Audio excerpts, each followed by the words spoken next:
अभिवादन स्वीकार कीजिए ब्रजेश मिश्रा का। और आप देखना शुरू कर चुके हैं द डिबेट। बहनों भाइयों, बीजेपी के खिलाफ माइनस कांग्रेस एक थर्ड फ्रंट बन रहा है और इस फ्रंट में बहुत ही रीजनल टॉप लीडर्स मौजूद हैं। क्या ये मोर्चा चुनाव तक कोई रुख अख्तियार करेगा, कोई शेप लेगा और बीजेपी को चुनौती देगा? क्योंकि कांग्रेस के नेतृत्व में विपक्ष में कई चीज़ों को लेकर बड़े मतभेद हैं और कांग्रेस से कुछ बड़े क्षेत्रीय क्षत्रपों की खासी दूरी है। तो क्या तीसरे फ्रंट के बहाने ममता बनर्जी, अखिलेश यादव अपनी अपनी भूमिकाएं तलाश रहे हैं? शायद हाँ। आज हम इसी विषय पर चर्चा करने वाले हैं। बहनों भाइयों, कोलकाता में समाजवादी पार्टी के नेशनल एग्जीक्यूटिव की समिट के पश्चात कुछ बड़े पॉलिटिकल एजेंडे और कुछ बड़े पॉलिटिकल एम्बिशन सामने आए हैं, जिनके बारे में राजनीतिक चर्चा इस देश में होनी चाहिए। इस देश में जो क्षेत्रीय क्षत्रप हैं, जो बीजेपी जैसी माइटी फोर्स के सामने, पॉलिटिकल फोर्स के सामने अपना सिक्का जमाए हुए हैं और खड़े होकर बीजेपी का मुकाबला कर रहे हैं, वो क्षेत्रीय क्षत्रप लगातार गिरती हुई कांग्रेस के साथ खड़े नहीं होना चाहते और ये कांग्रेस से बराबर की दूरी बना रहे हैं। मैं ऐसे 3-4 बड़े नेताओं का भी आपके समक्ष नाम लूंगा जो विपक्ष में बीजेपी से भयंकर मुकाबला कर रहे हैं, लेकिन कांग्रेस के साथ उनकी दूरी है। कारण क्या है? क्या 2024 का मुकाबला बीजेपी बनाम कांग्रेस, बीजेपी बनाम थर्ड फ्रंट होगा जिसमें रीजनल लीडर्स होंगे, या फिर ये सब इकट्ठे होकर बीजेपी का मुकाबला करेंगे? आज की तस्वीर में एक तीसरा फ्रंट बनते दिख रहा है। कैसे दिख रहा है, मैं इसका एनालिसिस आपको समझाता हूं। विपक्ष में 3 बड़े नेता हैं और चौथी फोर्स भी उसमें शामिल हुई है। अखिलेश यादव, ममता बनर्जी, के चंद्रशेखर राव और आम आदमी पार्टी अरविंद केजरीवाल। इन चारों में एक बात समानता है। क्या समानता है? समानता यह है कि ये अपने अपने क्षेत्रों में या तो सत्ता में हैं या सत्ता के लिए संघर्ष कर रहे हैं, प्रमुख भूमिका में हैं। अरविंद केजरीवाल 2 राज्य, केसीआर तेलंगाना पर पूरा होल्ड, ममता बनर्जी तेलंगाना पूरा कब्जे में, अखिलेश यादव उत्तर प्रदेश में सबसे प्रमुख विपक्षी दल के नेता। लेकिन इन चारों में कॉमन बात है। क्या कॉमन बात है? कांग्रेस से दूरी। ये चारों कांग्रेस के साथ खड़े नहीं होना चाहते और माइनस कांग्रेस एक बड़ा लार्जर मोर्चा तैयार हो रहा है जिसमें तमिलनाडु से लेकर दिल्ली तक और दिल्ली से लेकर बंगाल तक एक लार्जर अलायंस थर्ड फ्रंट के रूप में आकार ले रहा है। अभी तस्वीर धुंधली है, लेकिन राजनीतिक नजरिए और राजनीतिक समझदारी वाले लोग संकेतों को पकड़ के ही पॉलिटिकल शेप तैयार करते हैं कि आने वाले वक्त में किसका मुकाबला किससे होगा। इसको राजनीतिक दूरदर्शिता भी कह सकते हैं। अखिलेश यादव ने राष्ट्रीय कार्यकारिणी जो समाजवादी पार्टी के कोलकाता में हुई, उससे एक चीज उन्होंने स्पष्ट कर दी कि वो अलायंस भी चाहते हैं, विपक्ष मिलकर लड़े ये भी चाहते हैं, लेकिन कांग्रेस नहीं। कांग्रेस की लीडरशिप पर अखिलेश यादव को बिलीव नहीं है और कांग्रेस के साथ मिलकर चुनाव लड़ना वो चाहते नहीं। ममता बनर्जी के भी कल के बयान से स्पष्ट हो गया कि वो राहुल गांधी को ये मानते हैं कि वो मोदी के लिए टीआरपी हैं। जब तक राहुल गांधी के हाथ में लीडरशिप है, मोदी को प्राइम मिनिस्टर बनने से कोई नहीं रोक सकता। ये टीएमसी मानती है, तृणमूल कांग्रेस, ममता बनर्जी। केसीआर शुरू से कांग्रेस के विरोध में खड़े हैं। अरविंद केजरीवाल कांग्रेस बीजेपी दोनों से लड़कर खड़े हुए हैं। तो ये एक अलायंस तैयार हो रहा है देश के भीतर बहनों भाइयों, जिसकी हमें पिक्चर बड़ी धुंधली दिख रही है, लेकिन आने वाले वक्त में मैं आपसे कह रहा हूं ये तस्वीर और स्पष्ट होने जा रही है। बीजेपी का मुकाबला सिर्फ कांग्रेस से ही नहीं, थर्ड फ्रंट के इन ताकतवर नेताओं से भी होगा, जिसमें तमिलनाडु से स्टालिन भी होंगे, पश्चिम बंगाल से ममता बनर्जी भी होंगी, पंजाब दिल्ली में अरविंद केजरीवाल मिलेंगे, उत्तर प्रदेश में अखिलेश यादव मिलेंगे और ये सब यूनाइट हो रहे हैं। लेकिन शर्त एक है। क्या शर्त है? कांग्रेस नहीं चाहिए। आखिर क्या कारण है कि सब कोई कांग्रेस से दूरी बनाने की कोशिश कर रहा है। और एक और इम्पॉर्टेंट बात उत्तर प्रदेश के लोगों के लिए और उत्तर प्रदेश की पॉलिटिक्स को समझने वालों के लिए, समाजवादी पार्टी बहुत ही एग्रेसिव कैंपेन चला रही है अमेठी और रायबरेली के भीतर,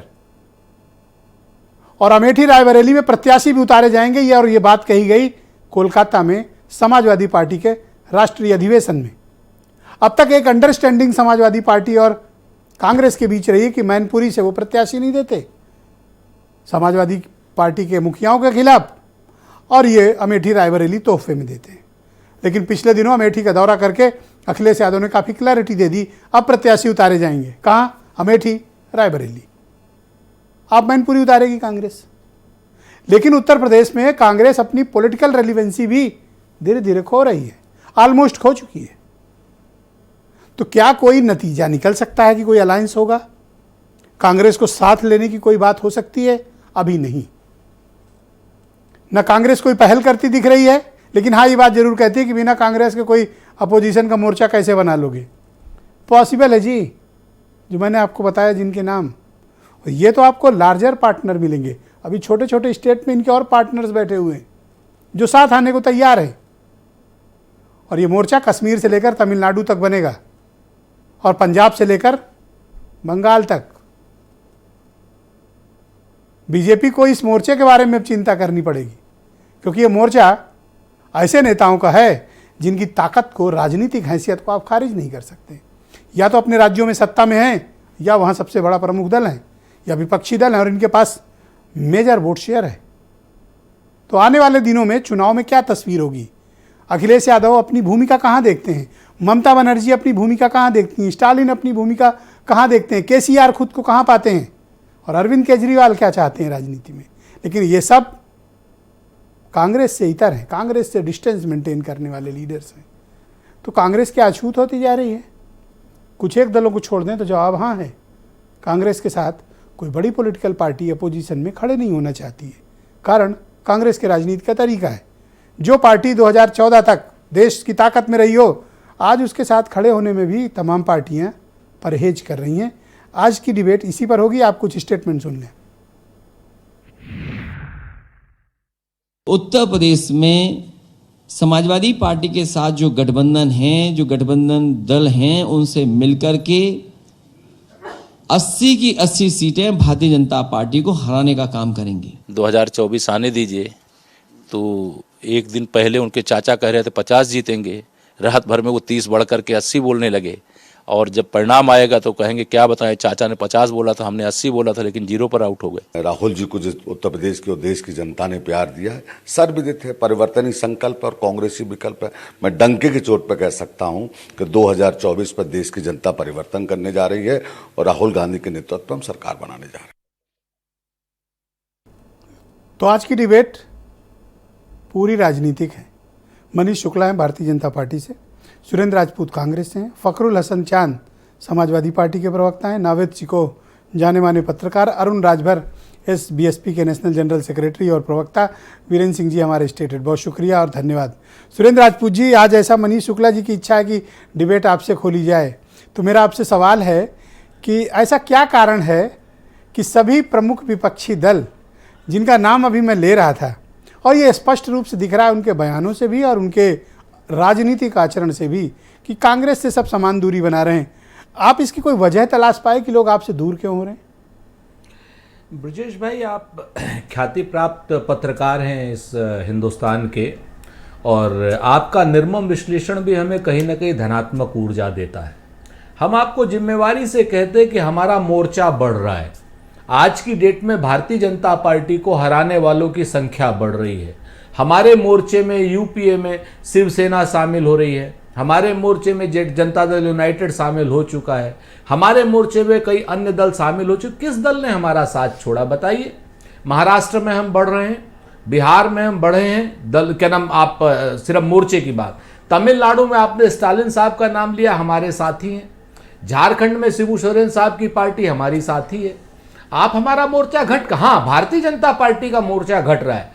अकाली दल ने उनका साथ छोड़ा, त्रिपुरा की लोकल पार्टी ने आईपीके। मैं शुरुआत में टोकना नहीं चाहता, लेकिन जिनका मैंने जिक्र किया, जिन ताकतवर नेताओं का, वो आपसे बहुत दूरी बरत रहे हैं। नहीं, आपने महसूस किया? मैं आपको बताऊं, ममता बनर्जी साहिबा हमारे मोर्चे में नहीं थी, यूपीए में श्री अखिलेश यादव जी नहीं थे, बहुजन समाज पार्टी यूपीए में शामिल नहीं थी। सब पार्टियों का सम्मान है, लोकल स्तर पर, क्षेत्रीय स्तरों पर इनकी बड़ी ताकत है, हम इस ताकत को स्वीकार करते हैं और उस ताकत के अनुरूप इसलिए हमने कभी ये नहीं कहा कि कांग्रेस पार्टी नेतृत्व करेगी। हम तो ये कहते हैं मायावी लोग हैं, इन मायावी लोगों को हराने के लिए कोई इनके माथे पे तीर मारेगा, कोई भुजाओं पे तीर मारेगा, कोई सीने पे तीर मारेगा, कोई जंघाओं पे तीर मारेगा, राहुल गांधी जी नाभि में तीर मारेंगे। क्या आपके नाम पोरबंदर से लेकर के अगरतला तक और कन्याकुमारी से लेकर कश्मीर तक सार्वदेशिक रूप से अगर कोई पार्टी चुनाव भारतीय जनता पार्टी के कुनीतियों के खिलाफ लड़ रही है, महंगाई के खिलाफ लड़ रही है, मोदी अडानी भाई भाई के खिलाफ लड़ रही है, तो कांग्रेस पार्टी। कितना खुलकर कहें, आपके मुंह पर सार्वजनिक रूप से हर तरह से कह दिया गया कि राहुल गांधी की और कांग्रेस की लीडरशिप नहीं चाहिए और कांग्रेस विपक्ष की बॉस बनने की कोशिश ना करे। ये देखिए, और कितना खुलकर कहा जाए। दो बातें बड़ी स्पष्ट है। कांग्रेस ने कभी नहीं कहा कि वो विपक्ष की बॉस है। ये स्वयं अगर कोई आदमी कहता है और स्वयं जवाब देता है तो निश्चित तौर पर ये उसका व्यक्तिगत मामला हो सकता है। 1948 से लेकर आज तक कांग्रेस एकमात्र ऐसी पार्टी है जिसने कभी सांप्रदायिक शक्तियों से, चाहे वो जनसंघ के रूप में रही हो, चाहे भारतीय जनता पार्टी के रूप में रही हो, कभी उन सांप्रदायिक ताकतों से हाथ नहीं मिलाया। और हम इस बार ये भी चाहते हैं कि मोदी अडानी भाई भाई की जो तर्ज पर ये देश के क्रॉनिक कैपिटलिस्टों को देश की संपदाओं को बेचा जा रहा है, उनके खिलाफ संघर्ष हो। सर, थर्ड फ्रंट ऑलमोस्ट बन गया है, तैयार हो रहा है, एक शेप बन गया है जिसकी धुंधली तस्वीर हम लोग देख रहे हैं और वो बिना आपके है, ये आपको चिंता करनी है। हम नहीं है, हमारे लिए खुशी की बात है। जो लोग भी, जो ताकतें भी भारतीय जनता पार्टी को हराना चाहती हैं, अगर एक जगह पे एक शेप ले रही हैं, उनको शुभकामनाएं। हम बहुत स्पष्ट रूप से शुभकामनाएं देते हैं उनको। हम पर एंटी बीजेपी वोट्स बटेंगे नहीं? नहीं, बिल्कुल नहीं बटेंगे। जहां जहां पर जो मजबूत होगा, कांग्रेस पार्टी जहां पर मजबूत होगी, अपना पूरी ताकत के साथ अपने साथियों के साथ चुनाव लड़ेगी। जो लोग कांग्रेस पार्टी के साथ में चुनाव लड़ना चाहते हैं उनका स्वागत। एक सवाल और फिर आगे बढ़ता हूं कि अमेठी रायबरेली समाजवादी पार्टी चुनाव लड़ने जा रही है और काफी बोल्ड ओपिनियन दी गई है सपा की तरफ से। ये खटास और ये दूरी, ये समझ में नहीं आई। आपका मानना है ये खटास हो सकती है? हर पार्टी को अपना चुनाव लड़ने का हक है।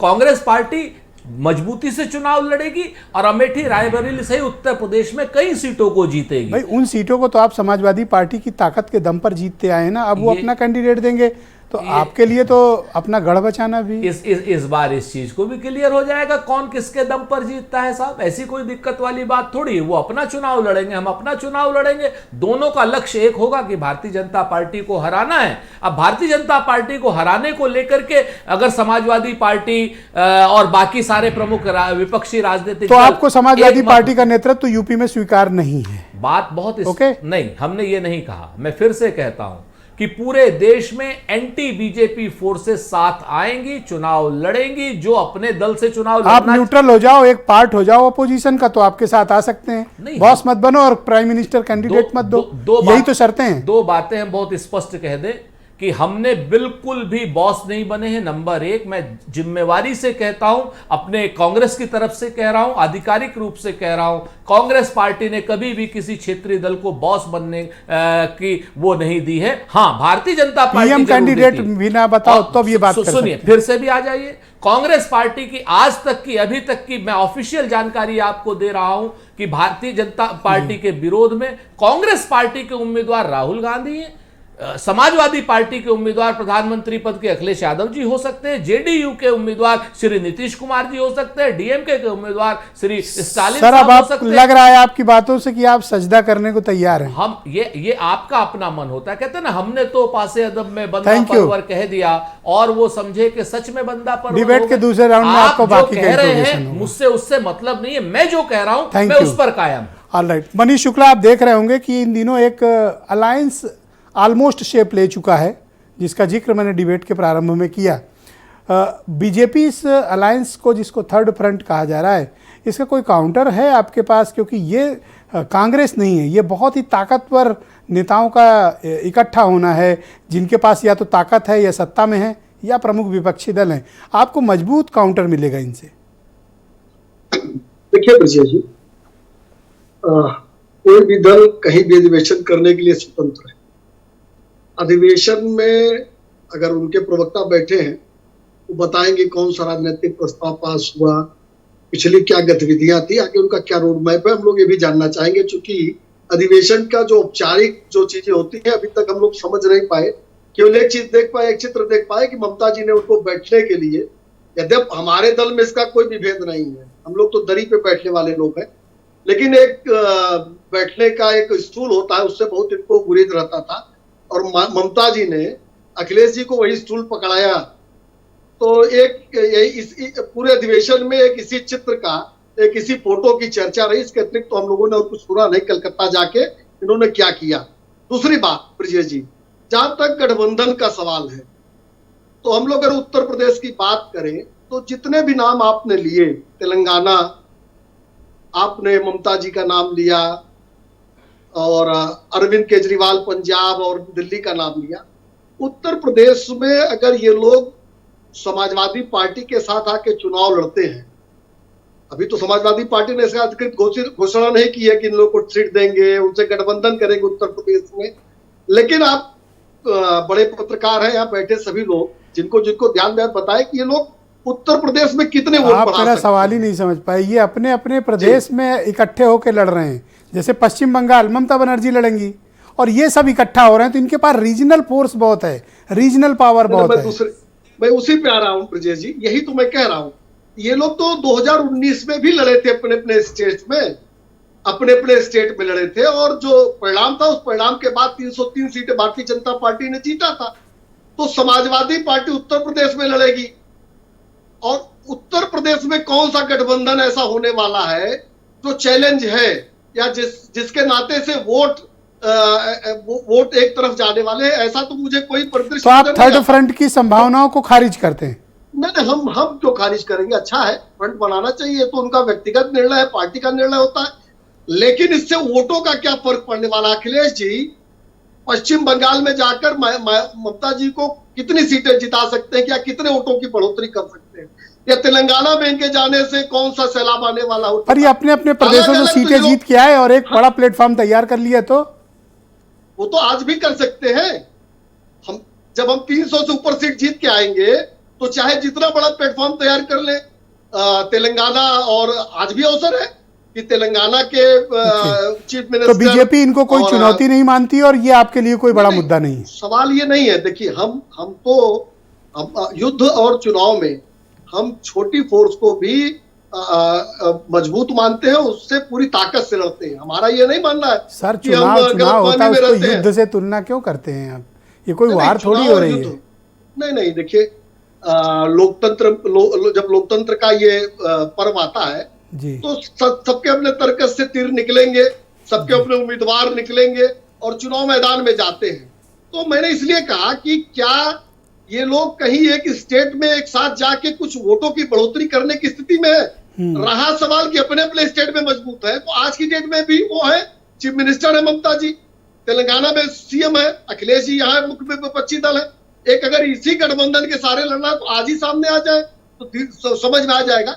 देखिए, कमोबेश आज नरेंद्र मोदी जी के नेतृत्व में जो विकास की आंधी चल रही है, उसमें सामने कोई टिकने वाला नहीं है। गांव गरीब किसान के लिए पता नहीं सुरेंद्र राजपूत को ये आंधी क्यों नहीं दिख रही है, ये आंख में कौन सी पट्टी बांधे हैं? वो प्रवक्ता है कांग्रेस के, आज क्या आपके चैनल पर वो मान लें कि चुनाव हार जाएंगे? ऑलराइट, मैं फखरुल हसन को आमंत्रित करता हूं, समाजवादी पार्टी के प्रवक्ता हैं। बहुत शुक्रिया आपका। आप बताइए फखरुल साहब कि ये आप लोगों ने अधिवेशन में क्या डिसाइड किया, और दूसरा कि थर्ड फ्रंट में आपकी पार्टी के मुखिया अखिलेश यादव अपनी क्या भूमिका देख रहे हैं, और तीसरी बात, कांग्रेस से इतनी दूरी क्यों? कांग्रेस को आप लोग अछूत बनाने की कोशिश क्यों कर रहे हैं? हाँ ब्रिजेश जी, पहले तो मनीष भाई ने कहा कि ये सारे गठबंधन, सारे दल एक साथ आ जाए और आ जाए, लड़ ले। 2019 में भी लड़ लिए थे। तो मनीष भाई, आप बताते ये क्यों भूल जाते हैं कि 2019 में जो आपके साथ थे, आपके साथी थे, महाराष्ट्र वाले कहाँ हैं आज? बंगाल, वो बिहार वाले कहाँ हैं? अरे आपके साथ है कौन आज? आज आपके साथ है नहीं कोई। समाजवादी पार्टी समान विचारधारा वाले दलों को एक साथ एक मंच पे लाने का लगातार प्रयास कर रही है। आदरणीय अखिलेश यादव जी, चाहे वो कश्मीर में फारूक अब्दुल्ला से बात करनी पड़ी हो या गुजरात में बात करनी हो, पूरे देश के दौरे पे, और हम समान विचारधारा वाले दलों को एक साथ लेके आना चाह रहे हैं। आपने पूछा कि अधिवेशन में क्या हुआ? एक सेकंड, आपने कहा समान विचारधारा के दलों को अखिलेश यादव साथ लेके आना चाहते हैं। कांग्रेस क्या समान विचारधारा की नहीं है? नहीं ब्रिजेश जी, आदरणीय राहुल गांधी जी भारत जोड़ो यात्रा पे थे और ये जिम्मेदारी, क्योंकि वो राष्ट्रीय दल हैं, उनकी बड़ी जिम्मेदारी थी कि वो सबको साथ लेके चलते। अगर वो चाहते कि कांग्रेस के साथ या दूसरे दल भी उनके साथ आए तो क्यों नहीं वो प्रयास किया गया? चिट्ठी तो भेजी थी, बुलाया था, हाथ जोड़े थे कि आओ। ब्रिजेश भाई, अगर हम क्या चाहते हो? ब्रिजेश भाई, अगर हम आपको अपनी शादी का कार्ड किसी और से भिजवा दे तो हमें लगता है आप भी नहीं आएंगे। आप कहेंगे कि ये मुझे जानते थे, ये आए नहीं मेरे पास। आपकी होगी तो आ जाऊंगा, बिना बुलाए आ जाऊंगा। नहीं आप नहीं आएंगे ब्रिजेश भाई, आप कहेंगे कि नहीं ये तो हमारे पास आते थे, ये जानबूझ के। क्यों मेरी छवि खराब कर रहे हो? अरे करो शादी, देखो ना हूं तो कहना। नहीं तो ये क्या है कि आपने कहा तो कि अखिलेश यादव इतना ट्रेवल क्यों कर रहे हैं नेशनली? मैं देख रहा हूँ सारे बड़े इंपॉर्टेंट लीडर, चाहे गुजरात हो, चाहे कश्मीर हो, चाहे स्टालिन के यहाँ मिलना हो, चाहे KCR हो, चाहे ममता बनर्जी, शंकर सिंह वाघेला से भी मिले। चाहते क्या है अखिलेश यादव? देखिए ब्रिजेश जी, आदरणीय अखिलेश यादव जी तो 2019 में भी हमने त्याग किया था जब हम बसपा के साथ गए थे, हमने उनको बराबर की सीट दी थी। जबकि 2017 का चुनाव देख लीजिए या 2022 का चुनाव देख लीजिए। 2019 की बात है, नहीं 2019 की, मैं 2019 की बात कर रहा हूं। 2019 की देख लीजिए या 2022 में देख लीजिए बसपा की ताकत क्या थी, या 2017 के विधानसभा को भी देख क्या लीजिए। अखिलेश यादव इस थर्ड फ्रंट की आम सहमति से खुद को नेता घोषित करना चाहते हैं इनका? नहीं, आदरणीय अखिलेश इतनी यादव मुलाकातों के पीछे का राजनीतिक निहितार्थ क्या है? आप नहीं, आदरणीय अखिलेश यादव जी ने तो स्पष्ट कहा है कि वो प्रधानमंत्री जी का चेहरा नहीं, लेकिन क्योंकि हम समाजवादी पार्टी के कार्यकर्ता हैं, नेता हैं, हम समाजवादियों का ये सपना जरूर किस लिए है इतना कि आदरणीय ट्रैवल कर रहे अखिलेश हैं? यादव जी देश के प्रधानमंत्री बने। क्यों इतना ट्रेवल कर रहे हैं कि फारूक अब्दुल्ला से लेकर स्टालिन तक और तो ममता बनर्जी ब्रिजेश- से लेकर शंकर सिंह वाघेला तक? कोई तो एक कारण होगा। नहीं ब्रिजेश भाई, कोई तो प्रयास करेगा। आखिर ये भारतीय जनता पार्टी की सरकार जो किसान की विरोधी है, छात्र नौजवानों की विरोधी है, इसके खिलाफ आखिर किसी को तो इकट्ठा होना पड़ेगा। कांग्रेस से क्यों चिढ़े हुए हैं आप लोग? कांग्रेस से क्यों चिढ़े हुए हैं? नहीं, कांग्रेस से कोई चिढ़न नहीं है। कांग्रेस को जो भूमिका केंद्र में निभानी चाहिए, आगे आके जो काम आदरणीय अखिलेश यादव जी कर रहे हैं, हम समझते हैं कांग्रेस करती अच्छा होता। लेकिन क्यों आपकी पार्टी के नेता आजकल कांग्रेस के खिलाफ ओपन स्टेटमेंट दे रहे हैं? मैंने 3-4 स्टेटमेंट अभी सुने, उन्होंने कहा कि ये सब CBI, ED और इनकम टैक्स कांग्रेस ने बीजेपी को सिखाया है। नहीं तो ओपन हो गया ना? नहीं तो ये गलत भी नहीं है ब्रिजेश भाई। क्या आप देखिए, क्या इतिहास में जो रास्ता भारतीय जनता पार्टी जिस रास्ते पे है, वो रास्ता तो कांग्रेस का ही दिखाया हुआ है। हाँ, भारतीय जनता पार्टी ने उस रास्ते पे 8 कदम 10 कदम आगे बढ़ गई। आप अमेठी और रायबरेली में कांग्रेस को चैलेंज करोगे? आओ, पता चल जाएगा ग्राउंड में आपको। आओ तो देखिए, अमेठी और रायबरेली, अभी सुरेंद्र राजपूत कह रहे थे कि आओ आओ आओ, बताते हैं। ब्रिजेश भाई, अमेठी और रायबरेली का जो निर्णय है वो आदरणीय अखिलेश यादव जी लेंगे कि वहां से चुनाव लड़ना है या नहीं लड़ना है, ये निर्णय आदरणीय अखिलेश यादव जी लेंगे। लेकिन हम समझते हैं कि देश में भारतीय जनता पार्टी सुरेंद्र राजपूत को सुना, इन्होंने कहा कि स्वागत है, आ जाओ। जी ब्रिजेश भाई, सुरेंद्र राजपूत ने अभी कहा स्वागत है, आ जाओ अमेठी रायबरेली में। नहीं ये तो ललकारने वाली भाषा हो गई। नहीं, एक तो कुछ है भी नहीं और ललकार रहे छत पे खड़े होके आपको। नहीं, हम तो चाहते हैं कि कांग्रेस अपना संगठन मजबूत करे, अपनी ताकत को इकट्ठा करे।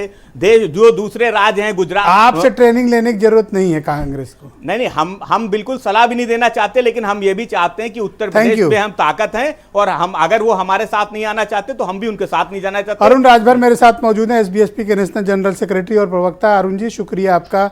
ये एक तीसरा मोर्चा इकट्ठा हो रहा है और उस तीसरे मोर्चे में एक बात कॉमन है कि ये कह रहे हैं कि कांग्रेस ही नहीं चाहिए। अभी तक कौन कौन इकट्ठा है जो इकट्ठा कर रहे हैं? आप बताइए, उत्तर प्रदेश में कौन कौन दल उनके साथ इकट्ठा है? अब आप गिनती कराएंगे तो मुझे लगता है कि एक दल के अलावा दूसरा दल उनके साथ नहीं है, और वो भी मानसिक रूप से नहीं है, वो भी दूसरे दलों के संपर्क में है। आपकी बात सुनी उन्होंने, अब आप उनकी बात सुनो। बोलो भाई। वो भी दूसरे के संपर्क में है। इनके दल, समाजवादी पार्टी के लोग परिक्रमा करने में बहुत इस समय व्यस्त हैं। आप उठाकर देखिए, 80 लोकसभा सीटें उत्तर प्रदेश में है और आप कह रहे हैं कि हम 80 लोकसभा सीट बीजेपी को हरा देंगे। किसके दम पर हरा देंगे? कौन हराने वाला है? जब आप खुद ही कंफ्यूज हैं, अहंकार में डूबे हुए हैं, आप कहते हैं मुझे किसी भी बड़े नेता या छोटे नेता की सलाह की जरूरत नहीं। आपने देखा कि जब इनको किसी की सलाह की जरूरत नहीं, सुझाव की जरूरत नहीं है, तो फारूक अब्दुल्ला साहब उत्तर प्रदेश में कठोर दिला देंगे, और या स्टालिन साहब आकर के उत्तर प्रदेश में कठोर दिला देंगे। बंगाल से ममता बनर्जी आई थी, बनारस में फार्मूला ही नहीं समझ रहे हो। तुम अपने अपने स्टेट में लड़ो, हम अपने स्टेट में लड़ेंगे और फिर इकट्ठे हो जाएंगे। बात है, ये वाला कंसेप्ट है। ये बंगाल में लड़ ले, अकेले लड़े चाहे मिलके लड़े, कोई मतलब नहीं है। ये लड़ ले, महाराष्ट्र में लड़े, अकेले लड़े चाहे दुकेले लड़े कोई मतलब नहीं है, लेकिन ब्रजेश भाई, उत्तर ये प्रदेश किसके बड़े साथ राज्य मिलकर हैं। लड़ेंगे? आप इनसे सुनो, बात अब कीजिए। फखरुल साहब सुनने की क्षमता विकसित करो। आप बताइए बोले उत्तर सब चुप प्रदेश सुने, अब में उनकी बात सुनो। हाँ। 32% वोट है। आप यहाँ बीजेपी सबको को समान हराना इज्जत है। चाहते हैं कि जिताना चाहते हैं? एक तरफ हराने की रणनीति बना रहे हैं और दूसरे तरफ समाजवादी पार्टी के नेता इस तरह का बयान दे रहे हैं कि भारतीय जनता पार्टी को दोगुना फायदा हो जा रहा है। अब पूरे देश भर में फायदा हो रहा है। ऐसा नहीं है खाली उत्तर प्रदेश और बंगाल, झारखंड या उत्तराखंड, ऐसा नहीं है। आप अपनी भूमिका पूरे- कहाँ तलाशते हैं, इस थर्ड फ्रंट या बीजेपी का फ्रंट या कहीं और? अभी आपकी भूमिका स्पष्ट नहीं हो रही कि आपकी पार्टी खुद क्या चाहती है यूपी में।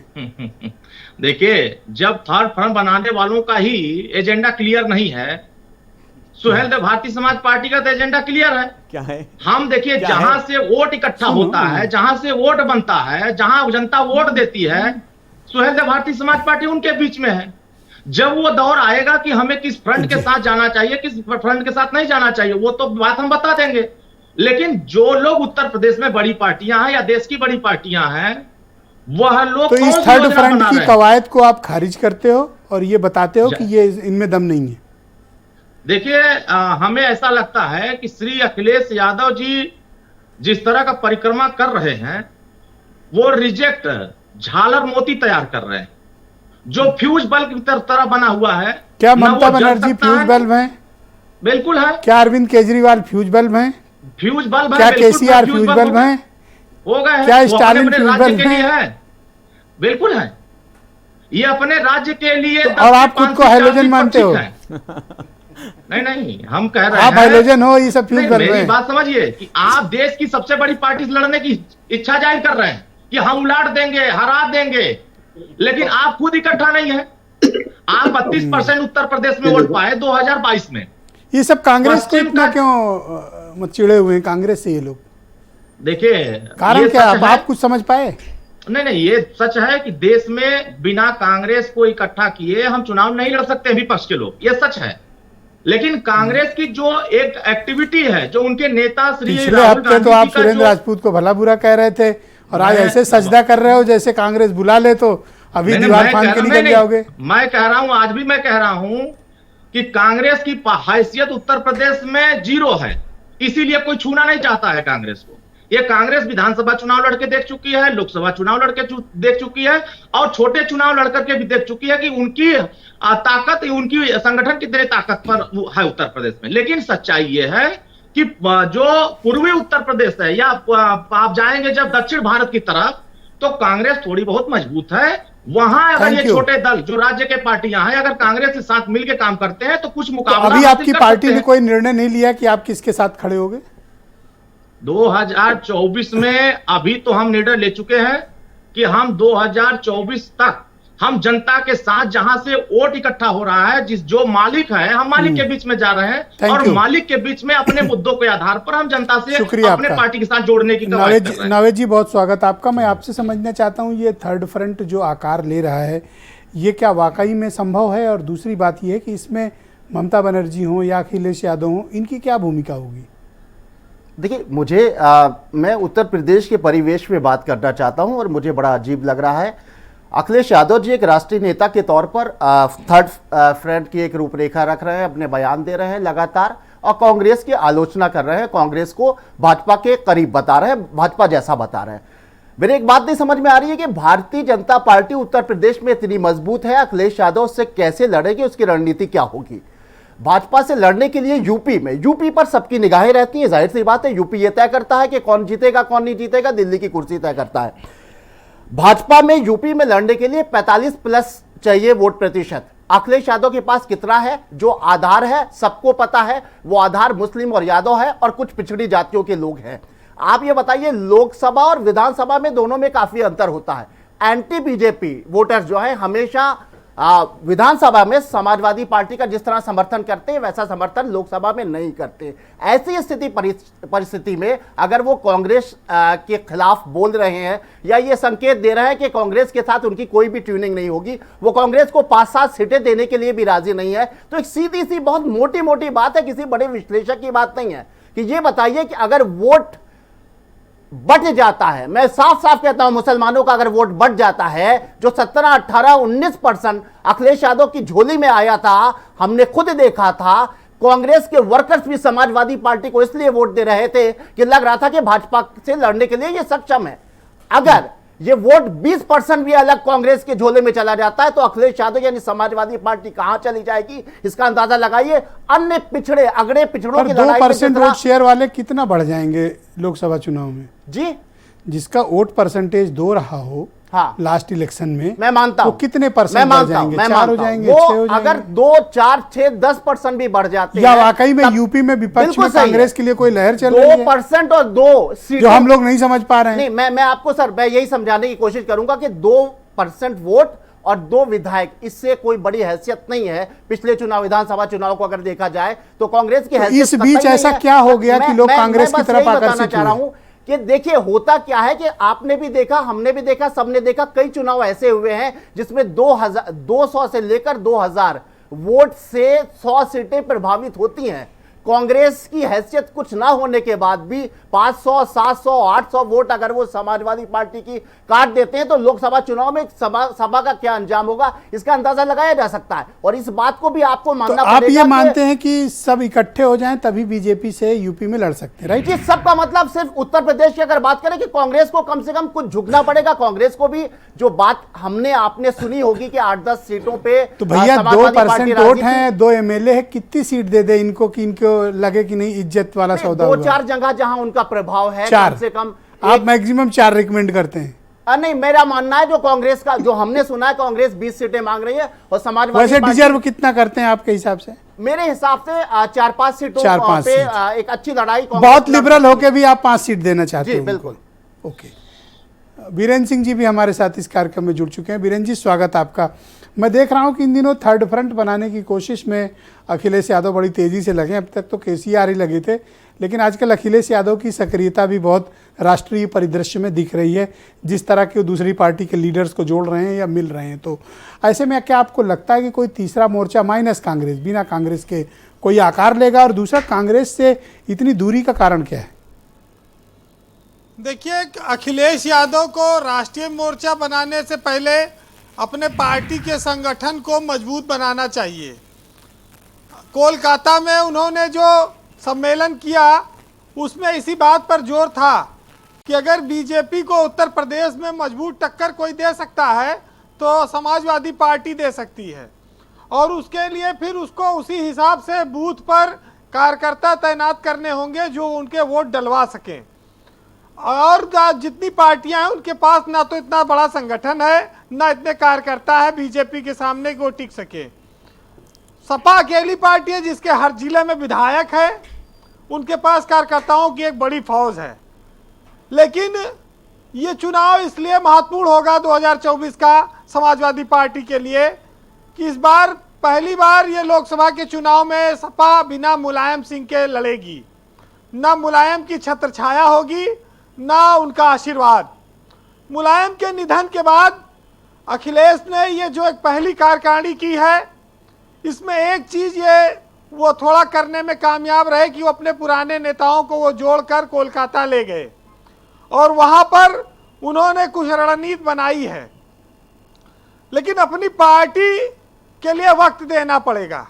ये तेलंगाना, तमिलनाडु और बंगाल दौड़ने से ज़्यादा फायदा नहीं मिलने वाला है। ज़्यादा फायदा उत्तर प्रदेश में काम करके मिलेगा। तो ये MY जो फैक्टर है, ये तो विधानसभा चुनाव में पूरी ताकत लगा चुका है, तब भी सत्ता नहीं दिला पाया। तो अब इस फैक्टर को कैसे और बढ़ाया जाए या इसमें क्या इजाफा हो कि बीजेपी से वो जीत सकें। देखिए, उत्तर प्रदेश में या तो मायावती अखिलेश के साथ आए या कांग्रेस साथ आती। जब तक कोई गठबंधन नहीं होगा लोकसभा में तो यहाँ तो मुकाबला मोदी से है। जब योगी मुख्यमंत्री कैंडिडेट थे तब तो सपा हार गई और सारे पार्टियां हार गईं। बसपा का 1 आया, कांग्रेस का 2 आया विधायक। अब लोकसभा में मोदी है और मोदी के सामने राष्ट्रीय फलक पर अगर कोई सरकार बनाने की स्थिति में तो राहुल गांधी हैं। राहुल गांधी को लेके वो लगातार उनकी रणनीति चल रही है बीजेपी की। यूपी में राहुल की बजाय अखिलेश उनके फोकस पे हो सकते हैं, लेकिन इसके लिए सपा को और मेहनत करनी होगी। देखिए, जनता का जो भरोसा है वो कोई ऐसी चीज़ तो है नहीं कि दुकान पे जाओ मिल जाए। इसके लिए मेहनत करनी पड़ती है, काम करना पड़ता है, तब जनता भरोसा देगी। अभी उसने भरोसा बीजेपी को दे रखा है। और अखिलेश ने एक बात जरूर कही कि भाई या तो गठबंधन कर लो और या तो अकेले कांग्रेस चुनाव लड़ ले। अब भी अगर अमेठी और रायबरेली में उनका कहना हमारे कार्यकर्ता जब पीटे जाते हैं तो ये कांग्रेस हमारे लिए लड़ती नहीं, जबकि वो वोट देते हैं वहाँ। तो बात तो सही है और कांग्रेस इस बात को जान ले। उत्तर प्रदेश में राजपूत जी बैठे हैं, लेकिन ये बात कड़वी जरूर है कि बिना सपा के समर्थन के कांग्रेस सभासद भी ना जिता पाएगी। लोकसभा तो बड़ी चीज़ है और रायबरेली में ही तो एक सीट रह गई, अब की वो कैंडिडेट होगा कि नहीं। देखिए, तीसरा मोर्चा की बात जो राष्ट्रीय स्तर पर होगी वो चुनाव बाद हो, उसके पहले तो कोई मोर्चा टिकता नहीं दिखता, क्योंकि ये तो शंकर जी की बारात है। और तीसरे मोर्चे में किसको किसको आप बैठाओगे? इधर गेट से 2 आदमी बैठाओगे, उधर गेट से 2 आदमी उतर जाएंगे। देखिए, भारतीय राजनीति में नेताओं को कहा गया कि ये केकड़ा है, जैसे कोई ऊपर चढ़ने लगता है वो टांग पकड़कर खींच लेते हैं। बहुत बड़े बड़े नाम हैं विपक्ष में, लेकिन वो टांग खिंचाई में शामिल हो जाएंगे। तो ये जो चुनौती है अखिलेश यादव के सामने वो ये है कि वो उत्तर प्रदेश में बीजेपी से कैसे निपटें, उस पर बात हो। और उस पर कांग्रेस या मायावती का बिना साथ आए वो मजबूती मिलती दिखती नहीं है, क्योंकि तभी आप अच्छा लड़ पाएंगे, तभी आप जीत सकते हैं। तो ये जो जरूर है ब्रजेश जी, देखिए मोदी देश में एक निर्विवाद नेता के तौर पर स्थापित है आज भी। अगर राहुल के सामने वो चुनाव लड़ेंगे तो यूपी से तो उम्मीद कांग्रेस करे ना। यूपी में तो कांग्रेस अभी हम सुन रहे थे कि 5 सीट पे मान जाएगी। 5 सीट पे कहाँ मानेगी? नहीं, ऐसा कुछ नहीं है। अभी तो नावे सिक्को की अपनी मतलब विशफुल थिंकिंग थी, जी, ये चाहते हैं 5 पे सौदा पड़ रहे इनका। मुझे तो ये जानकारी है कि कांग्रेस 20 और 15 से 20 के बीच से कोई नीचे तैयार नहीं होगी और इसी से गठबंधन नहीं होगा। तो ये बहुत साफ है। 5 में बात पड़ जाएगी? 5 पे नहीं पड़ पाएगी, 15 से 20 पे वो मांगेंगे। अरे जी छोड़िए, 5 पे बात बन जाए और क्या। अब ये तो देखें सुरेंद्र राजपूत जी, लेकिन बीजेपी के पास मोदी है, बुलडोजर बाबा है और हिंदुत्व है, राम मंदिर है, 500 रुपया है, 5 किलो अनाज है और पिछले 10 साल से ये निर्बाध चल रहा है। तुम्हारे पास क्या है ये बताओ। बाकी जी वीरेंद्र जी, चुनाव बाद जब चुनाव हो जाएगा ब्रजेश जी, तो जैसे एक पिक्चर आई थी सनम बेवफा, वैसे यहाँ पर ईवीएम बेवफा है, ये भी इल्जाम लगते रहते हैं, उस पर भी कुछ चर्चा होगी। लेकिन ये अच्छी बात है कि अखिलेश यादव ने अपनी पार्टी के पुराने नेताओं को एकजुट करके कुछ मंथन किया, 3 दिन 4 दिन समय दिया और वो पार्टी को आगे ले जाना चाहते हैं। यूपी में बीजेपी से कोई लड़ सकता है तो सपा ही लड़ सकती है, उनके पास 110 विधायक हैं। अब राजभर जी की पार्टी अलग हो गई है, उसका क्या रुख होगा ये आने वाले वक्त में तय होगा। लेकिन कोलकाता में जो समाजवादी पार्टी ने ऐलान किया है उस पर सुनिएगा कि बुजुर्गों की विरासत पर अभी तक नाज करता हूं और जमीन का साथ देने के लिए परवाज करता हूं और सियासत जंग है, इस जंग में जमहूरियत वालों मैं कोलकाता से इस जंग का ऐलान करता हूं। थैंक यू वीरेंद्र जी, बहुत बहुत शुक्रिया। पता नहीं वार और जंग की आज बहुत बात हो रही है। मनीष शुक्ला भी बहुत बार बार युद्ध का जिक्र कर रहे थे। बहन भाइयों, इस पर चर्चा को आगे बढ़ाते हैं। मेरे साथ उत्तर प्रदेश में कांग्रेस के वरिष्ठ नेता और प्रवक्ता सुरेंद्र राजपूत मौजूद हैं। सुरेंद्र जी, कांग्रेस के तो सीटें भी बांट दी हैं लोगों ने। देखिए ब्रजेश 5 कह रहे 5। ब्रजेश भाई, हर शख्स की अपनी निजी राय है, उस राय का सम्मान है। जो जैसा भी कहना चाहे अपनी जगह कहने के लिए स्वतंत्र है। मैं फिर से कहता हूं आपसे कि पोरबंदर से लेकर अगरतला तक और कश्मीर से लेकर कन्याकुमारी तक सार्वदेशिक रूप से अगर कहीं कोई पार्टी लड़ रही है तो वो कांग्रेस पार्टी है, भारतीय जनता पार्टी के सामने। उत्तर प्रदेश हो, बिहार हो या बंगाल हो, जहां पर हम संगठन के रूप में कमजोर हैं, तो हम अपने क्षेत्रीय दलों का पूरा सम्मान करते हैं और उनके सम्मान के भाव का मतलब ये नहीं कि कांग्रेस का अपमान हो। हम बहुत स्पष्ट रूप से, हम कभी किसी के नेतृत्व की बात नहीं कर रहे हैं कि आप राहुल जी का नेतृत्व स्वीकार करिए। भाई हर दल में अपने अपने नेतृत्व के नेता हैं, लेकिन हमारे दल में हमारा नेतृत्व कौन करेगा ये वो दल भी तय ना करे, चाहे वो ममता जी की बात हो और चाहे अन्य लोगों की बात हो। हमारे दल का नेतृत्व हम तय करेंगे और हमारे दल आप आम सहमति बनाने में विफल रहे हैं विपक्ष के बीच। ये अभी तो चुनाव में बहुत समय है, अभी राज्यों के चुनाव और बाकी हैं। यहाँ पर इस वक्त हम राज्यों के चुनाव पर फोकस कर रहे हैं।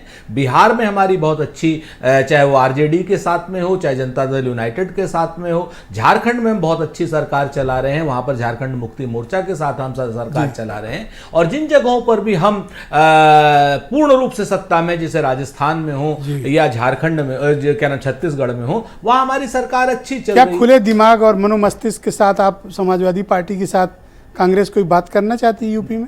हम खुले दिमाग के साथ हम हर अपने विपक्षी साथी के साथ जो भी भारतीय जनता पार्टी को हराने में प्रत्यक्ष या परोक्ष सहायता कर सकता है उसके साथ हम खुले दिमाग से बात करना चाहेंगे। कांग्रेस पार्टी की नीति रही है और कांग्रेस पार्टी ने अभी श्री अखिलेश यादव जी और मल्लिकार्जुन खड़गे साहब, MK स्टालिन साहब की जन्मदिन की सभा में वो दोनों लोग मिले भी थे। और उसके बाद किस तरह का बयान अखिलेश यादव दे रहे हैं, ये थोड़ा ये आपको बुरा लगता होगा? नहीं, ये तय करना अखिलेश यादव जी क्या बोल रहे हैं, ये अखिलेश यादव जी को तय करना होगा। कांग्रेस पार्टी ने कभी भी किसी भी क्षेत्रीय दल के मुखालिफ कोई बात नहीं करी है। कांग्रेस के राष्ट्रीय नेतृत्व ने हमेशा सभी दलों के बड़े नेताओं इनसे बातचीत का कोई रास्ते खुले हैं? सारे दलों, इतने के बाद भी आप इनसे बातचीत करना चाहते हैं? देखिए, आप तो कम से कम भारतीय जनता पार्टी की भाषा ना बोले।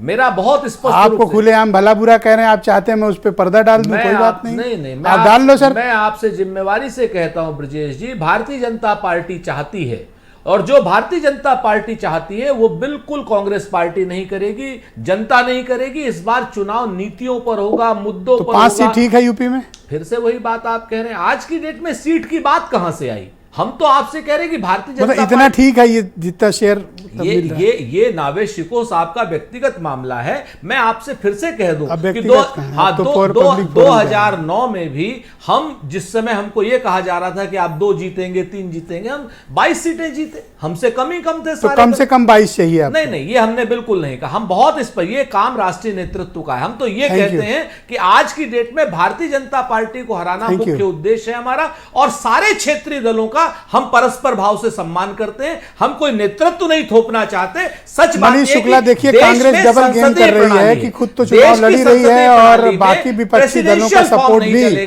समान विचारधारा या एक परस्पर सहयोग की भावना जैसे शब्दों का इस्तेमाल करके उनको भी पटाए रखना चाहते हैं।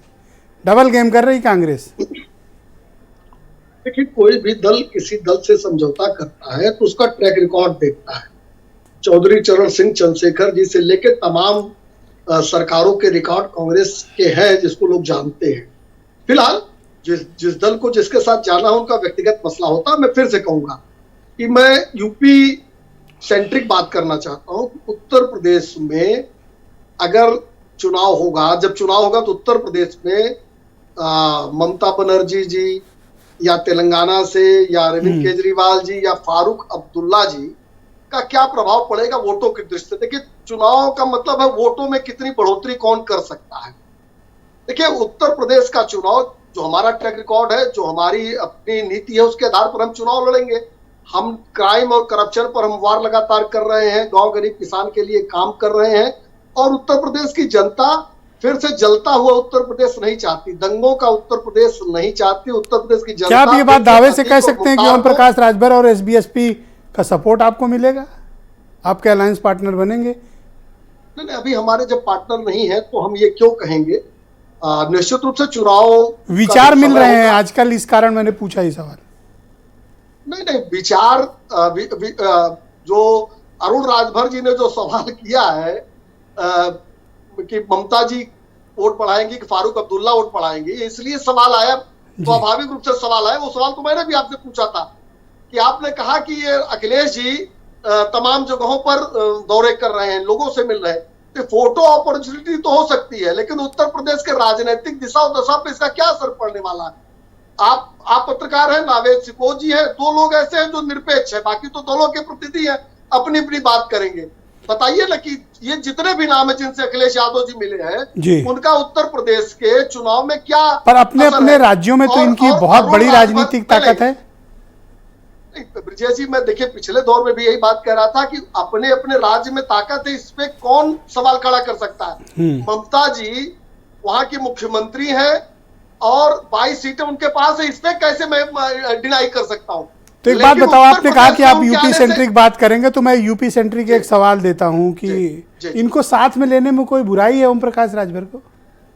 नहीं, क्यों बुराई क्यों है? तो ले लो फिर। लेकिन जब तक अभी जब तक निर्णय नहीं हुआ है, तो मैं प्रवक्ता के रूप में, देखिए प्रवक्ता का काम निर्णय लेना नहीं है। निर्णय होने के बाद क्या बताना है, कितना बताना, वो पार्टी तय करती है, वो प्रवक्ता बताती है। मैं उस तरह का प्रवक्ता नहीं हूं कि गलतफहमी है कि मैं निर्णय लेता हूं। प्रवक्ता का काम है कि पार्टी के द्वारा लिए गए निर्णय, जो हमारी नीति है, रीति, उसको बताना आपके सामने। तो क्या हाँ, इनके अरुण प्रति राजभर थोड़ी जी- सहानुभूति नहीं, रखते हैं आप पाँच या नहीं सेकंड, रखते हैं? 5 सेकंड। लेकिन मैं एक बात जरूर कहूंगा कि अरुण राजभर जी की पार्टी का वजूद और वोट ममता जी, स्टालिन या तेलंगाना वाले मुख्यमंत्री से बहुत ज्यादा है उत्तर प्रदेश में, इसमें कोई दो राय नहीं है। ये भी उतना ही सत्य और है जितना आप इनके ममता बनर्जी प्रति जी- राजनीतिक सहानुभूति की भावना भी रखते हैं, राइट? देखिए पॉलिटिकल क्षेत्र में तमाम चीजें परिस्थितियों पर निर्भर करती हैं। पॉलिटिक्स गणित नहीं, केमिस्ट्री है। केमिस्ट्री 2024 की जैसे जहां तय होगी उसके अनुसार निर्णय लेगा। ऑलराइट, शुक्रिया आपका। फखरुल हसन चांद, आपने देखा कि आपकी पार्टी के ऊपर अटैक्स बहुत हो रहे हैं कि फारूक अब्दुल्ला को लाके यहाँ क्या कर लोगे, ममता बनर्जी यहाँ क्या कर लेंगी, कितने वोट हैं, इसका कोई जवाब है आपके पास? हाँ ब्रिजेश जी, अभी भी मनीष भाई समझ नहीं पाए कि आदरणीय अखिलेश यादव जी करना क्या चाहते हैं। तो हम आप ही उत्तर बता दो, प्रदेश खोल में- दो सब, नहीं, सारा स्कीम बता दो, डबल उत्तर कैसे प्रदेश- होता है। उत्तर प्रदेश में आके फारूक अब्दुल्ला खोल दो जी चुनाव सवाल। नहीं लड़ेंगे, ममता बनर्जी जी चुनाव नहीं लड़ेंगी। उत्तर प्रदेश में समाजवादी पार्टी चुनाव लड़ेगी। और आपने कहा कि आपने कानून व्यवस्था दी, आपने कहा कि आपने रोजगार दिया। अरे आप भाई, उमेश पाल हत्याकांड को तो 24 दिन हो गए, आज तक आप किसी को पकड़ नहीं पाए। शिक्षक भर्ती में आप पूरी इसकी पूरी सूची हाईकोर्ट ने निरस्त। अरे सुन तो लीजिए, इतनी क्या जल्दी है? अरे सुन तो लीजिए, अभी तो शुरू किया है, अभी तो आपको आपके कर्म गिनाने शुरू किए हैं। हाईकोर्ट ने पूरी की पूरी मनीष जी, आप सुनो उनकी बात, आपके बीच में कोई नहीं बोला। आप सुनो, मैं टाइम बचा तो दूंगा, आप उनको जवाब दे लेना। Manish ji please wait, Manish ji please wait, please wait, आपको टाइम दूंगा, आप इनको काउंटर कर लेना, बट उनको अपनी बात रखनी। नौजवानों के साथ अगर आप धोखा करेंगे, ये भ्रष्टाचार है कि आपने नौजवानों के साथ धोखा देने का काम किया। उत्तर प्रदेश में शिक्षक भर्ती होती है, पूरी की पूरी सूची माननीय उच्च न्यायालय निरस्त कर देता है, और आप भ्रष्टाचार नहीं कर रहे हो। ये कौन सा भ्रष्टाचार? हाईकोर्ट ने कहा कि कॉपियां बदल दी गई। हम इन्हीं मुद्दों को लेकर लड़ेंगे, नौजवानों को लेकर जाएंगे, नौजवानों का आह्वान करेंगे इस भारतीय जनता पार्टी की भ्रष्टाचारी सरकार को, जो कानून का राज नहीं दे सकते। माफियाओं, गुंडे आज थानों में बलात्कार हो रहे हैं। हाथरस की वो माँ आज भी न्याय की आस में अपनी बेटी को न्याय दिलाने के लिए घूम रही है। गोरखपुर में व्यापारी मार दिया वन बाई जाता वन, है। वन बाई वन, और आपस में उत्तर उलझने से प्रदेश किसी में आज भी की न्याय आपस में मिलता उलझने है। का कोई फायदा नहीं, कोई फायदा नहीं, किसानों पे गाड़ी चढ़ाने वाले लोग आपस में उलझने का कोई फायदा नहीं। आप बात करते हैं तो फखरुल हसन जी ये बताइए उत्तर कि अखिलेश, एक सेकंड मनीष जी रुकिए, एक सेकंड मनीष जी शांत। आदरणीय अखिलेश यादव फखरुल जी साहब एक बात उत्तर बताइए, प्रदेश में भारतीय अखिलेश जनता यादव पार्टी का को लार्जर रोकने के पॉलिटिकल सक्षम हैं। प्लान क्या है? अखिलेश यादव का लार्जर पॉलिटिकल प्लान क्या है? ब्रिजेश भाई समाजवादी ये कहते कि आपका प्लान क्या है? अरे आप भूल जा रहे हो, आपके अटल बिहारी वाजपेयी जी कितने दलों के साथ मिलकर उन्होंने देश में सरकार चलाई थी। ये बताओ कि आप इन सब दलों का नेतृत्व करना चाहते हो? नहीं ब्रिजेश भाई, नेतृत्व का अभी कोई सवाल नहीं है। आदरणीय अखिलेश यादव जी ने कहा कि हम त्याग करने के लिए तैयार हैं। हमने तो आपसे ये कहा कि हम समाजवादियों का सपना जरूर है कि आदरणीय अखिलेश यादव जी इस देश के प्रधानमंत्री बने। आदरणीय अखिलेश यादव जी ने 2019 के लोकसभा चुनाव में बसपा को जब साथ दिया तो कहा था कि हमने त्याग किया था। उनकी हैसियत नहीं थी कि हम उन्हें 38 और 40 सीटें देते। बहुत शुक्रिया आपका, हमने दिया था। बहुत शुक्रिया। अरुण राजभर, मैं आपसे समझना चाहता हूं कि क्या बीजेपी के प्रति आप लोग राजनीतिक रूप से कोई सहानुभूति रखते हो कि उनके साथ कोई किसी विकल्प पर बातचीत करने को तैयार हो किसी प्लेटफॉर्म पे? देखिए, अभी फखरुल हसन साहब कह रहे थे कि मैं मुद्दों के आधार पर, अरे आप इन पे आओ, मेरे सवाल पे आओ, फखरुल पे बाद में नहीं, मैं उसी पर आ रहा हूँ। इन पे इतनी दिलचस्पी क्यों दिखा रहे हो?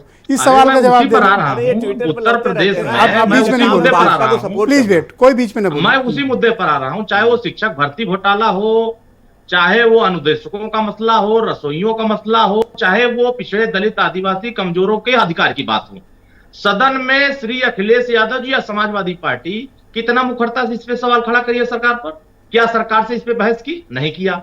आप जिन मुद्दों को लेकर के टीवी और ट्विटर पर लड़ाई लड़ते हैं ना, उत्तर प्रदेश की जनता गांव में लड़ती है। आज कितने ट्वीट और किए गांव आपने? से वोट प्लीज निकलता है। सुन लो, अब आपने कहा है तो सुन लो उनकी बात। नहीं, मैं कह रहा हूं, उनको क्या सुनूं? इनके कहने से ये कभी जाते हैं गांव में? ये गांव में जाए तो पता चले कि समाजवादी पार्टी के लोगों से लोग नफरत क्यों कर रहे हैं। इनकी भावना जो है, ये इनकी कब रिसेंटली उत्तेजना ये जो सब है, चीजें हुई? ये आपको उत्तेजना अलायंस जो करते है, समय ध्यान इनके नहीं आया था कि ये लोग- इतने नहीं, बुरे लोग हैं इनके ये, लोग जितना आजकल आप गुंडाई की इनको भाषा पोर्ट्रे बोल कर रहे रहे हो? हैं। ये क्या इनके बहुत लोग बुरे अति लोग हैं? पिछड़ों को धमकाना शुरू कर दिए हैं।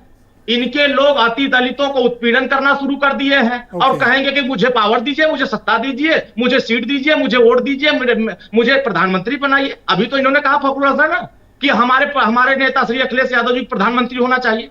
आप जब ये तय कर लेंगे कि हमारा नेतृत्व तो प्रधानमंत्री बनेगा, तो ममता बनर्जी जी क्या करेंगे? घास खोड़ेंगे नहीं? या स्टालिन साहब क्या करेंगे? धान के खेत में खर उखाड़ेंगे? या फारूक अब्दुल्ला साहब क्या करेंगे? ये मुर्गी फार्म खोल के बैठेंगे? तो जब हर दल के नेता अपने अपने नेता को प्रधानमंत्री बना रहे हैं, समान विचारधारा की बात कर रहे हैं और आप कॉमन भी मैन अपने लिए प्रोग्राम थोड़ी तय नहीं कर संभावना पाते। देखो कि आपके नेता क्या बन सकते हैं। देखिए, हमारे नेता जनता के नायक बन रहे हैं। जो जनता वोट देती है, आप प्रतिदिन करें तो हमारे नायक नेता और ये बने तो मुर्गी फार्म। बिल्कुल है। ये बता दें कि Thank उत्तर you. प्रदेश में अभी हम 22 में चुनाव लड़े। मैं 1 मिनट कर लूं। Complete मैं करो, please. 22 में चुनाव लड़े Time हैं। कम है। आप बताइए कि आप समाजवादी पार्टी के साथ कौन गठबंधन खड़ा है? जब वो उत्तर प्रदेश में जो पार्टियां इनके साथ थी, एक पार्टी तो छोड़ने क्या के बाद सोच बाकी के सब इनके पार्टी साथ छोड़ दी। अलायंस में गए थे 2022 में? अति पिछड़ों को हिस्सेदारी दिलाने गए थे, अति दलितों को नहीं हिस्सेदारी मिली। दिलाने दे गए थे, लेकिन इन्होंने हिस्सेदारी नहीं दिया। आप इन्होंने भाजपा से ले लो भाई, अपमानित किया। भाजपा दे रही है क्या? इन्होंने एक सेकंड में अहंकार बीच को में भाजपा से ले लो। प्रदर्शित किया। बीच में नहीं, please. इन्होंने यह साबित Thank कर you. दिया कि मैं अहंकार में हूं और अहंकार नहीं बदलूंगा। और Thank you. 2024 में 80 लोकसभा पर सीट आप तो बीजेपी 4 से जिताने 6 के हो लिए गए, सफल आपके काम पास कर रही है। 4 थे, अब तो 6 हो गए। आप तो फायदे में ही रहे। 2024 में भी हमारे सांसद होंगे। ये थैंक भी यू, आप बहुत देखिएगा। शुक्रिया आपका। जनता के तो बीच में नावेद जी, हम हैं क्या ना। हम ये माने कि ये कोई शेप लेगा थर्ड फ्रंट, या फिर ये सब अभी ख्याली पुलाव है? हम लोग एक चीज को भूल रहे हैं। देखिए 4-5 महीने पहले जब ये चर्चा शुरू हुई थी कि भाजपा से लड़ने के लिए विपक्ष क्या करेगा, तब एक चेहरा सामने आया था। नीतीश कुमार जी ने बयान दिया था और साफ तौर से उन्होंने कहा था कि भाजपा से लड़ने के लिए हम सबको एक होना पड़ेगा। उन्होंने ये भी इशारा किया था कि कांग्रेस अलग नहीं होगी और हम सब एक होंगे और किसी का चेहरा नहीं होगा। उन्होंने पर साफ तौर से कहा था मेरा चेहरा भी तेजस्वी नहीं का होगा। बयान सुना जो उन्होंने असेंबली में दिया? कहा ना तो मैं सीएम का कैंडिडेट हूं जी। और ना नीतीश कुमार जी प्राइम मिनिस्टर के कैंडिडेट। हाँ बिल्कुल और उन्होंने सदन के भीतर बोला, तो इसलिए रिकॉर्डेड बात है। जी बिल्कुल। लेकिन आज अखिलेश यादव जी जिस तरह से एक फ्रंट में सामने आ रहे हैं, क्या अन्य दल, रीजनल दल जो क्षेत्रीय दल है, उनके साथ उनका सामंजस्य अलग हो गया है, या वो एक नई शुरुआत राष्ट्रीय राजनीति की कर रहे हैं? मैं फिर यही कह रहा हूं कि उत्तर प्रदेश में उनको लोकसभा की चंद सीटें जीतने के लिए बड़ा पसीना बहाना पड़ेगा और आपस में सामंजस्य बनाना पड़ेगा। मैं फिर यही कह रहा हूं, कांग्रेस का कोई अस्तित्व नहीं है, लेकिन कांग्रेस को भी झुकना पड़ेगा। यूपी की बात कांग्रेस मैं कह का रहा हूं। कोई अस्तित्व नहीं, और अभी आप 5 सीट दे रहे थे। बिल्कुल मैं ये सही सुरेंद्र कह भाई रहा तो हूं। कम से देखिए, कम वोट बोले कि भाई बंटवारे एक बार की- 22 जीते हैं। देखिए, मैं 5 पांच और से- 22 में बड़ा डिफरेंस है ना। देखिए एक चीज बिल्कुल तय है, आप इस बात को समझेंगे कि लोकसभा विधानसभा में अंतर होता है, ये बात भी मानना पड़ेगी। दूसरी बात यह कि कांग्रेस के पास में एक जो एंटी बीजेपी वोटर है, उसका कहीं ना कहीं लोकसभा में कांग्रेस के प्रति रुझान होता है। कांग्रेस अगर 8% वोट, 5% वोट, 4% वोट भी लाती है और अलग अलग चुनाव लड़ा जाता है, तो बहुत नुकसान समाजवादी पार्टी का। और ये बात सबको पता है, लगभग ये बातें निकल के आई हैं कि अपोजिशन को, कांग्रेस 20 बीजेपी से ज्यादा को सीटें चुनौती मांग रही देनी है है। और समाजवादी पार्टी 10 से ज्यादा देने को राजी नहीं है। लेकिन और ये भी BSP सच को है कि फिर कहां 5-7 पाते हैं आप? सीटें ही बस हैं उसकी। बीएसपी को कहां पाते हैं? 12.5% तो वो भी लिए बैठे हैं। हाँ बिल्कुल, बीएसपी ने साफ तौर से क्योंकि कह दिया है, वो इस चर्चा से अलग हो गई है। उसका मानना है कि हमारा कोई भी किसी के साथ नहीं लड़ना है। उनकी सबसे बड़ी नेता बहन जी ने यह बात जी। कह दी, इसलिए उस बात पे विराम लग गया है। तो जाहिर सी बात है कि कहीं ना कहीं जिसको तथाकथित, बहुत एक बहुत चीज मैं शुक्रिया। कहना चाहूंगा, बस आधा मिनट पूरी दे दीजिए, कि अगर ये बात सच है कि धर्मनिरपेक्षता, अगर ये कहा जाए कि पूरा संविधान खतरे में हो गया है, लोकतंत्र खतरे में हो गया है, थोड़ी देर के लिए हम विपक्षी नेताओं की मान ले बात, अखिलेश की मान ले और ये राहुल गांधी की मान ले, तो अगर ऐसी स्थिति है तो फिर आपको जनता दल जैसे बना था, आपको अपने अस्तित्व को भुलाना पड़ेगा, अपनी पार्टी को भुलाना पड़ेगा, एक होना पड़ेगा। अगर ये बात सही है, अभी 24 में देख लें, उसके बाद सोचेंगे कि जी। फिर क्या करें। आप जो आप संदेह रहे हैं 24 के बाद फिर देख लेंगे ये लोग। बहुत शुक्रिया आप सभी का, बहुत बहुत धन्यवाद इस राजनीतिक परिचर्चा का हिस्सा बनने के लिए और अपने अपना पक्ष प्रस्तुत करने के लिए। बहन भाइयों, आप सबका भी बहुत बहुत धन्यवाद इस कार्यक्रम और डिबेट को देखने के लिए। धन्यवाद, नमस्कार।